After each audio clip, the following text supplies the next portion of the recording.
What's up, YouTube? Welcome back to episode 4 of Let's Play Thea 2. I gotta reacquaint myself. We've progressed past the beginning stages of the main quest, so now I want to try to find some actual resources to gather and then craft good stuff out of. Let's go up this way. There's a lot of fog of war here that we haven't revealed. Let's reveal that.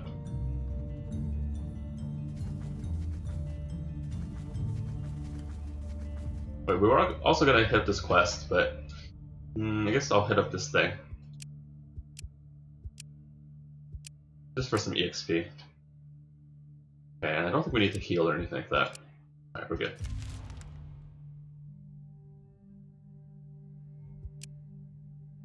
Okay, there's some tentacles up there, but first I want to go hit up this quest, and then this boar's lair.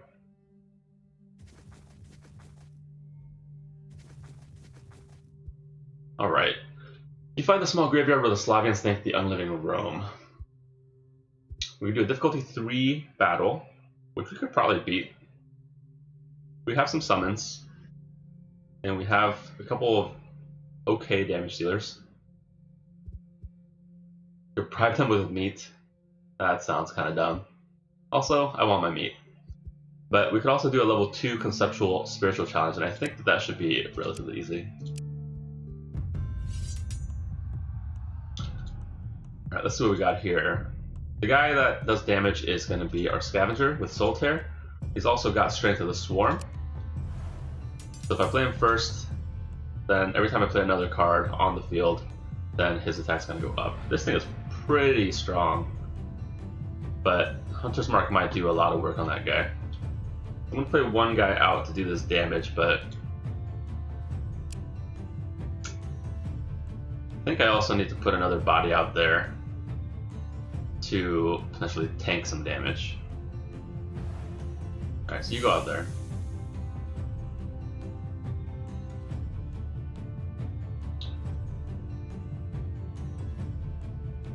I'll decide what to do with him later. I could put him out as another meat shield, but I could also just use the Battle Orders ability, or Mass Lullaby. We're gonna wait till the end here. We're gonna wait till our last turn. And we're gonna put out some Hunter's Mark. We're gonna do it on this guy twice. It'll have the most effect that way, because there's 2 copies of this one. Plus, it's just a really strong one. Don't need to Hunter's Mark this little weak lane. Alright, so we don't have any action points to Hunter's Mark a 3rd time. Which should be okay. See, I don't think that I want to put him out again. But, oh, you know what? He has weakness. Why don't I do that? Okay, that helps.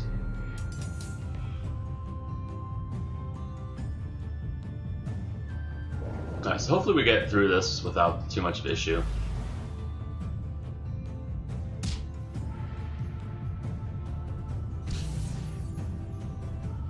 I'm sure that we are going to win this battle, but it'll be easier and faster if the scavenger survives through this combat round, and then we just continue doing their damage.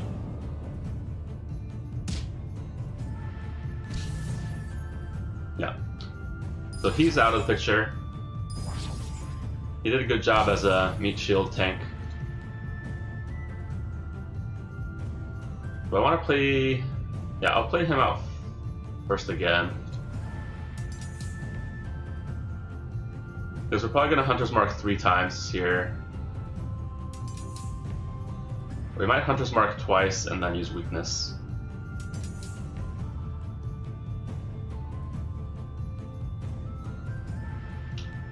So, Hunter's Mark here. Ooh, nice. We're gonna, I think, Hunter's Mark again. On which guy, though? It's Hunter's Mark on this guy.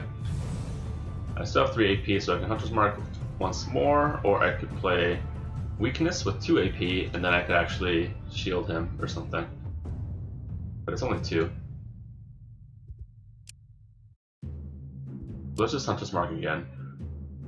This guy's already at 1 damage, so let's just mark this one, get him to 0 poison. He'll probably still do 1 damage because of the poison, with weird rounding.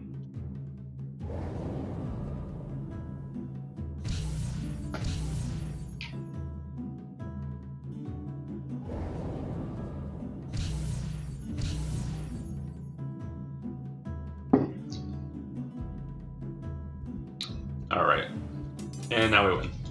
Okay, we got some nice spiritual blessings, some pretty potent ones.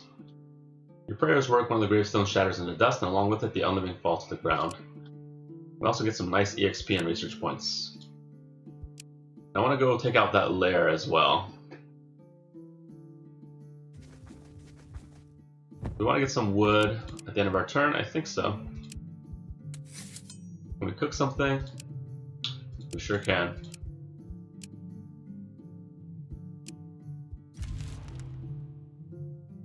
Alright, so this little light wisp attacked us. I think I'll just accept it since it's a green. Alright, you're woken at night by your own hysterical laughter. Every time you think it has stopped, you feel the tickles again, and they're getting worse each time. So it's a little demon. Creature is really fast and spills some kind of dust on you, so you can't see it very well. You do spot it, and you think it may be a Hahalik, a trickster demon that, among other things, likes to tickle their prey, sometimes to the death. So we have a child in our party, so we get this option. We can just have a tickle fight with them. So much fun. The Hahalik mimics your every move, and the tickle battle is on. Eventually, you both collapse, exhausted and possibly ill, but the demon seems very happy with you and may leave a gift. We got a blessing. Can't complain. Ooh, and he got stronger. He actually lost a little bit of sanity, but he gained mysticism.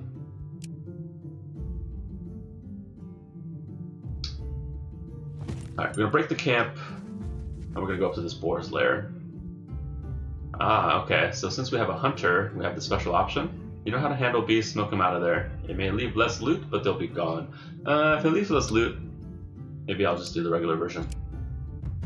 I don't think it'll be any trouble. So, we gotta make sure actually that we're tanking with our summons.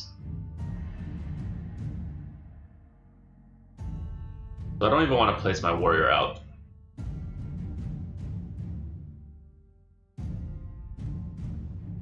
Maybe we could. We're probably going to be able to kill this guy off before he gets his attack off. We don't even have to place out this turn though, because see how our delay is 7.6 and this guy's delay is 14.2. So even if we place it on the 3rd turn, then we're still guaranteed to go before this guy. I think we just wait, or maybe we'll just go ahead and put out a sneak attack. So we want that.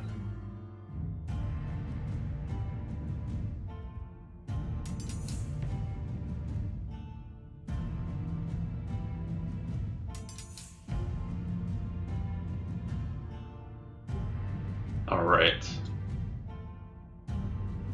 So with +5 delay, it's at 11, so we can actually still wait.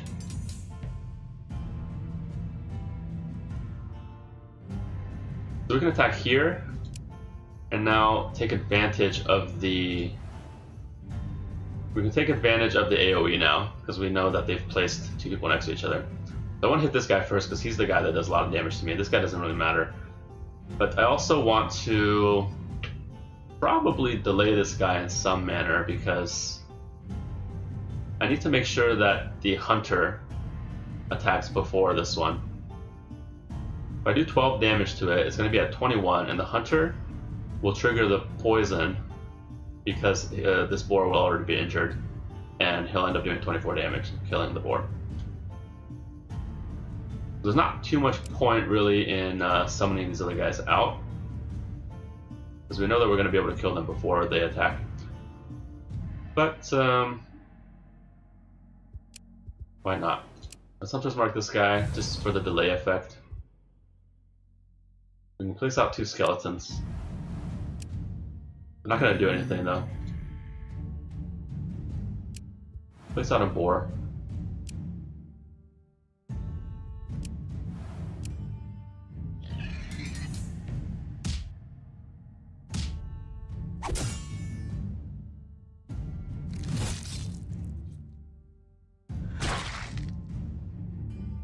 Alright, with our sneak attack we have to make sure that we get this guy.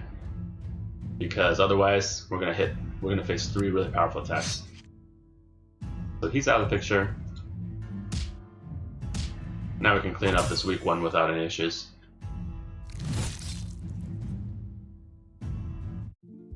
Okay, so we got a bunch of leather.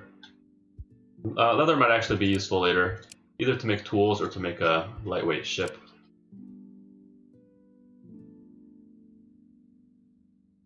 Alright, let's keep going this way just so we can reveal all the terrain. We found fur leather. That's going to be really, really good for us. So let's make some grain. We don't have grain yet. You guys might as well cook some more of these veggies. Do I want to cook grilled meat? No, I don't really have much of those materials.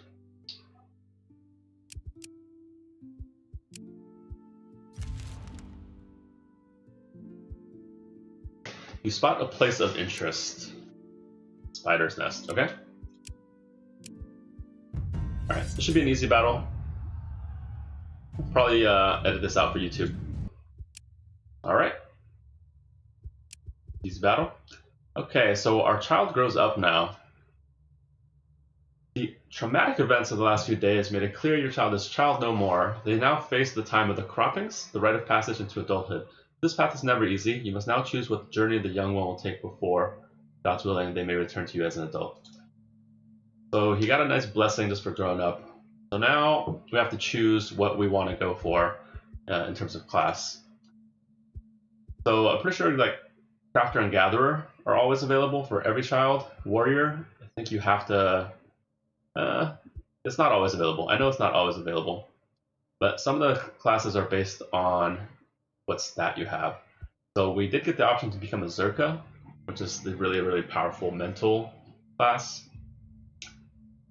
So we're going to take that one. I think it was unlocked when his wisdom reached 4. And I think even then it's still a random chance. But we're going to take that one. Normally, actually, I try to go for a lot of Zerkas because they're actually really, really powerful.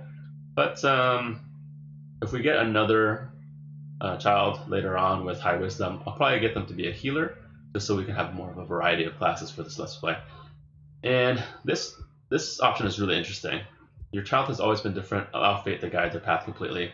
They can become a random human class, or they can become something completely different. They can turn into a goblin, or a demon, or a rat, or they can just die.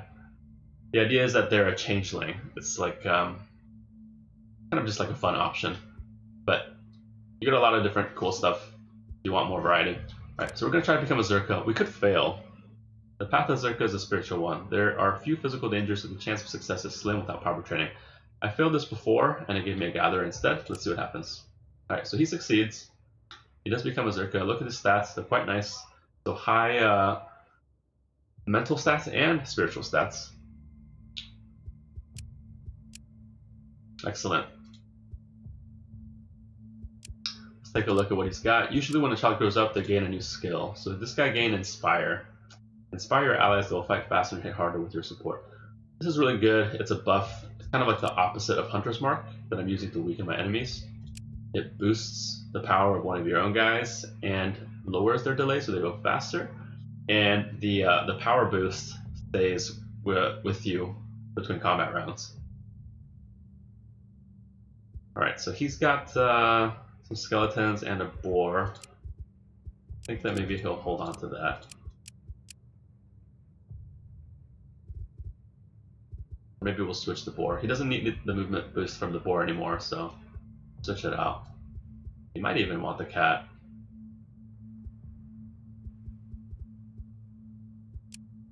Okay, and since we found fur leather, we might camp here for a little bit, because there's some stuff that we know we want to craft with fur leather. So if we go into the gathering research screen, click here, we'll spend 1 on fur leather. Later on we can get cool stuff like mythical leather and combat leather. For mythical leather, for example, you need to research all 3 of these leathers, so you just make sure you have that many points. And meanwhile, I don't need to research this quite yet because I have to gather the materials first. I'm probably going to start making some scrolls. I can't say that in the current patch the equipment is very balanced, but stuff like scrolls allows you to get summons, and summons are always, at least at this point in the development of the game, they're always the best tanks because you don't have to worry about them taking wounds and dying. Anyway, I'll go ahead and unlock a point in scrolls, but I should have stated that screen for just a second longer. It unlocks scrolls and codexes. The first tier, it unlocks the weakest version of both paths, but as you can see, this splits off into scroll and codex. So we can get more powerful scrolls and unlock different materials to be used if we get the 1-star or later on the 2-star version. So right now we can use leather, 10 leather or 14 leather for our primary material, and we can use 10 leather or 9 bone for our secondary material. And why would we want to use 10 leather versus 14 leather? Well, one is a lighter item that requires less materials, and the other one is a stronger, slightly stronger version of that item. And if we get the 1-star, then first of all, we unlock another option for material. So now we can use wood or gems as a secondary. And we also receive a 5% bonus to essence. Essence is the easiest way to think about it is just how powerful your piece of equipment is. The more essence you have, and each piece of material has a certain amount of essence, then the more total essence you have means the more power of the equipment that you craft, basically. So I'll go ahead and unlock that. And if we go to the 2-star, you get another 15% bonus to essence on top of that, and you unlock the last remaining resource combination for the crafting recipe. Every playthrough, for every recipe, these 4 resources will actually be in a randomized order. So scrolls, for example, are not always going to start with the 2 leathers on the left. Alright, so we got that. We want to move here. There's a visual glitch right now. You have to like tab out and tab back in. So we want to make sure that we're getting more fur leather because we want to craft scrolls out of it. Let's put our best gatherers there. And then let's put some gatherers into grain, and then if we're here for enough turns, we'll switch them over to wood. We do want to make sure we get different food types, and we're at 8 food types now, which is not bad. So let's end the turn. You spot a place of interest. You uncover some underground tunnels. Throw some torches in and investigate. That sounds like the smartest thing to do. The tunnels were used for a hideout once, or perhaps they are the remnants of a dwarven outpost. Either way, there are clearly some resources here. However, you see a nest of vipers sprawling inside. Well, it's a difficulty 1 either way. It shouldn't be an issue, but this one I can auto-resolve without any real danger. With the right herbs and plants and a bit of ingenuity, you smoke the snakes out of the tunnel. You're even able to hunt some as they try slithering away in panic. Alright, cool. We get some loot, we get some blessings, and we get a level up. So our warrior, I think I'm going to take the strength on him because that makes him do more damage. He doesn't really have anything that scales with perception. Stuff like bows and javelins do scale with perception, and all the hunter skills scale with perception. So the hunter's definitely getting perception. It'll make his hunter's mark and his sneak attack stronger. And then the scavengers usually make pretty good mages. They get some pretty reliable magical stat level ups. And even though it's not very high, it's their highest stat when they start. So going for the 1 destiny might be okay, but since this specific scavenger also learned the weakness skill, which I really like, and it's based on the wisdom stat, I think I'll actually take the +2 wisdom over the +1 destiny. Alright, and we can queue up the scroll recipe. It's going to be a decently strong version of the weapon. As you can see, we're almost at 3 essence bars. Unfortunately, we don't hit that 3rd one. But that doesn't really matter for skills because the damage multiplier still goes up partway through the bar. But for summons, it does matter. They are kind of like a different type of unit every time you cross that threshold. So let's go ahead and queue that up. It shows that we don't have enough materials, but we will. We'll put it here so we won't forget. We need to get 2 stacks of fur leather in order to have enough to build one of these scrolls. So let's stay here and just gather that for a while. Taken in your sleep, you wake to find yourself falling from a hammock onto dry burial soil. This is actually part of the main quest line. You're having a dream, basically. So let's say, what hammock? Look around. Dazed and displaced, your eyes glaze over a land steeped in dark shadows. There is no hammock, no sign of your camp, but there is a dim light flickering ahead. Alright, let's follow it. You walk towards the light, and with every step, the shadows part beneath your feet and a path is revealed. Let us, it doesn't matter what you say here, I don't think. Let's try to find our own way. Let's be rebels. You walk away, try to wake, but nothing works. Eventually, the path leads you to a lone island upon a sea of white sand. The island is small enough to hold only one tiny tree sapling, barely grown from the evergreen soil beneath its long silver roots. Go there. 6 stones lie before you, floating in the air. One is smooth and black with a single rune glowing on it. One is rough, uncut, woven green vine. One is made of red ruby and shaped into a heart. One is square and seems to have rows of words written upon it. One is sharp, hot, and red with blood. One is made of glass that reflects a single ray of sunlight, even here. You know each stone speaks to the divine domains, and you know approaching them will guide you to your deity. These descriptions don't actually match up with the picture here. I noticed that the first time I did this quest. Choose magic and nature force. You smell fresh blood and the brisk touch of midnight air. You hear the howling of many wolves, and instinctively you join them until a single clear voice answers your call. I hear your call, Chosen. Yes, I am awesome. Yes, good. You have always felt the call of the moon, even if you are no night beast. You are a moonchild no less. Now you must be my beta amongst the land of the living. Beta? That might be the alpha. The mark of the Night Lord is dark and never easy. You must honor the call of the moon in the night, but never give in to darkness completely, for your pack is of the cosmic tree. Heed my howl, heed to my will, and thus be free and wild. Let's get some more backstory. This is the sacred cosmic tree, our divine home and our blood duty. It holds darkness at bay, you see. The crown holds the dark skies where they should be. And while the dark lingers yet in our land, it is no longer all-devouring. And yet the tree stands in peril once more, but more so we all stand in despair. Why do you need a chosen?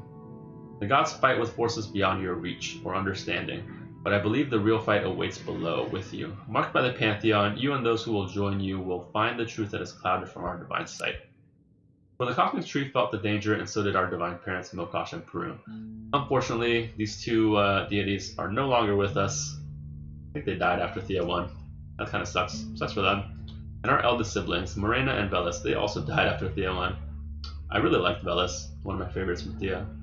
The four disappeared, and for a time the earth ceased to break. He also shielded the tree, but this has its own side effects. The tree is protected, but this protection takes strength from us directly, so we cannot give our full strength to our children. Once again, it is up to mortals and their allies to restore Thea. Marked by the Pantheon, you and those who will join you will find the truth that is clouded from our divine sight. What danger? It is something old, something hidden, something that beckons me to its grasp. Fires burn ever brighter, the sun grows stronger, and yet it feels wrong. Our time here grows short. I know not what path you need to take, but I will guide your steps as you will guide my sight. Go, live, grow, but do not forget your purpose. Alright.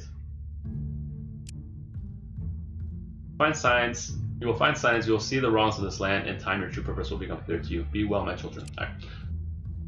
So this is the dream sequence that lets you know that the main quest is progressing.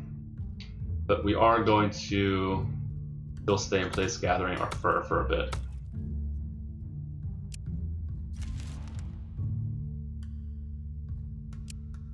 We'll fight these guys. Nice. We can auto-resolve that with no issue. This guy again. We no longer have a child. Our child grew up, so we don't get the tickle fight option anymore. But all the options are pretty good. Pretty easy, I should say. So we have a guy with high wisdom now. House demons like that typically take food as an offer. Throw it some and maybe it'll stop. Well, I don't actually want to get rid of food, because we can do it without getting rid of food. Let's observe it. You notice the how like silent mimics your laughter, and even your grimaces and gestures as if this is what drives it. Perhaps if you stay still, it would become bored and leave. Alright, so we're going to do that. Easy auto-resolve. Get some amber and some nuts. Alright, so we have more food now. You stay perfectly still and manage to stop yourself from laughing, and the highlight gets bored. It huffs and puffs and throws up its arms in disappointment, and then leaves. Surprisingly, it also leaves a gift for you. Perhaps it was impressed with your wits.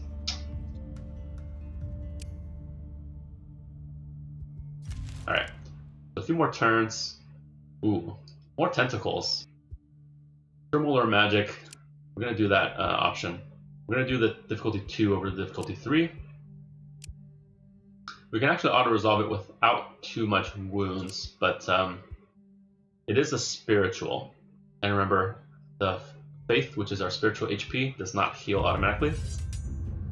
So I'm going to actually do the battle. I'll probably just skip it for YouTube. So we finished it. Took a little bit of faith damage. Kind of messed it up a little bit. And we got a bunch of obsidian. Got to level up on our Zerka. When children gain levels, they actually keep all those stats when they become an adult, and then the adult goes back to level 1. So it's like you got extra level ups. So this guy's really good at mental challenges and spiritual challenges. I think though that I will go for intelligence. Zerkas typically are really good with intelligence-based attacks like Summon Unliving and Ice Spike. So you'll probably see those in action later. And I already have a scavenger that has pretty good destiny, so I'll build the scavenger for that.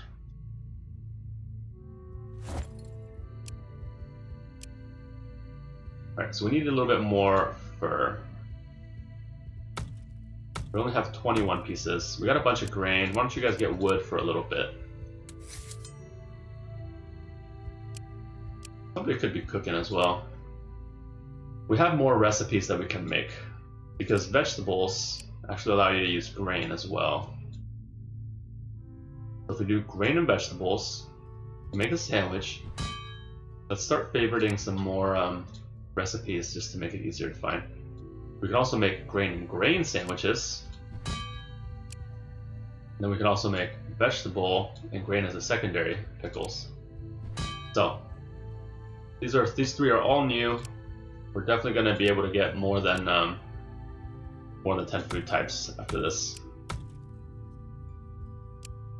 Yeah, I might need some wood, so do that for a bit. Meanwhile, I'll queue up some food. Okay, enter.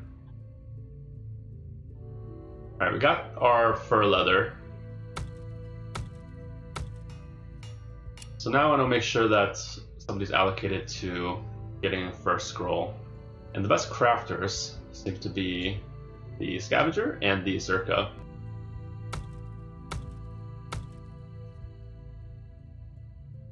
Alright, so we're just gonna I think actually I want to make sure I get more for leather so I can get a second scroll. I want to build 2 of them. And that'll up our power level quite a bit.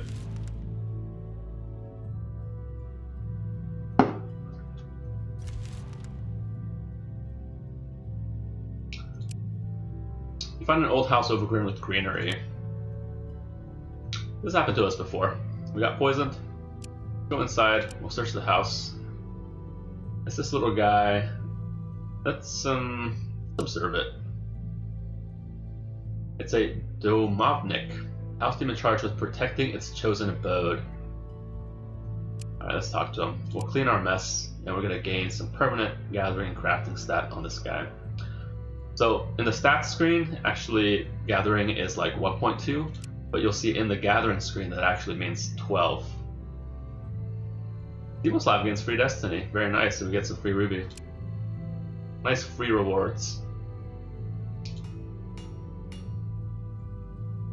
Right, so Camille, for example, has 9.9 crafting, but here it just shows it's 99. Not sure why it's like that, but it's okay. Stork. Perhaps it's in trouble. Let's help it out. Let's use the know how to handle animals option. We'll auto-resolve it. We get some buffs. We also get a dog. But for 2.8 increased perception when you equip that. Really, really good. So the dog is perfect to put on our hunter, who is scaling really well with perception. His Hunter's Mark and Sneak Attack are getting much stronger. And keep in mind, pets are also really good to put onto children that are about to grow up, because then you unlock specific stats. Like if a child has not gained any perception from level up and you want him to be a hunter, stick a dog on him. Then more than likely he'll get that option. We finished the first scroll. Nice. So we'll give it to somebody with high mysticism or intelligence. Let's give it to Zimoslav. He's probably going to be using it for the intelligence purpose, but if we really need to, then he could also use it for random blast, which is kind of like an AoE spell. You can tell from the tooltip down there, it says it has a die with 5 dots on it. If you hover over it, you can't do it here because the tooltip goes away. But in the crafting screen, if you hovered over it, it'll tell you it's 5 random targets. And it can be used in all the challenges, red, yellow, and purple. So it's pretty good. But his skeletons are actually going to be quite a bit stronger than what we've seen before as a child in this other scroll. He had really low intelligence and the weakest version of the scroll with only 1 bar filled. So he was summoning skeletons that had 1 HP and 0 damage. But he'll probably summon skeletons now that have like 10 HP, 15 shields, and do like 5 to 10 damage. So they're gonna be pretty good. 2 at a time. They are weaker in the purple challenges, of course, and you can't summon them in the yellow challenges.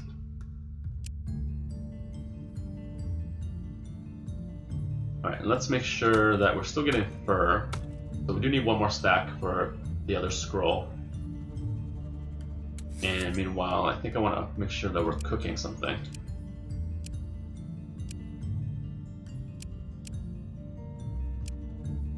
Cool.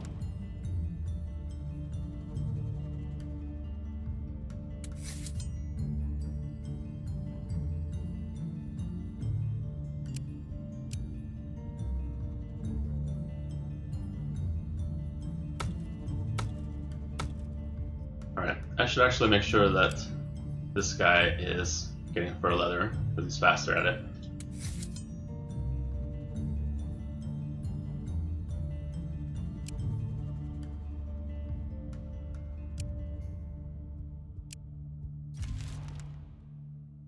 Alright, so we got the fur leather.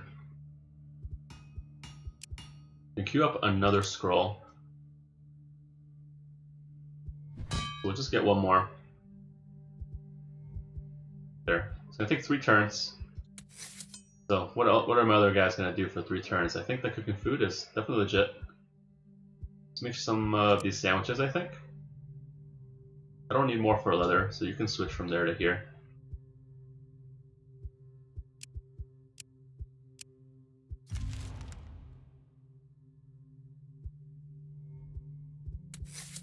You guys finished getting your food, so now you can probably get some wood. I'm running low on wood, I only have 9 left.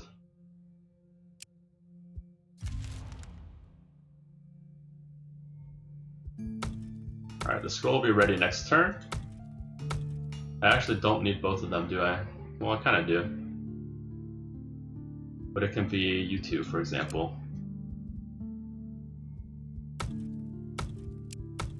So I should actually get some more grain. You get grain and you'll get wood.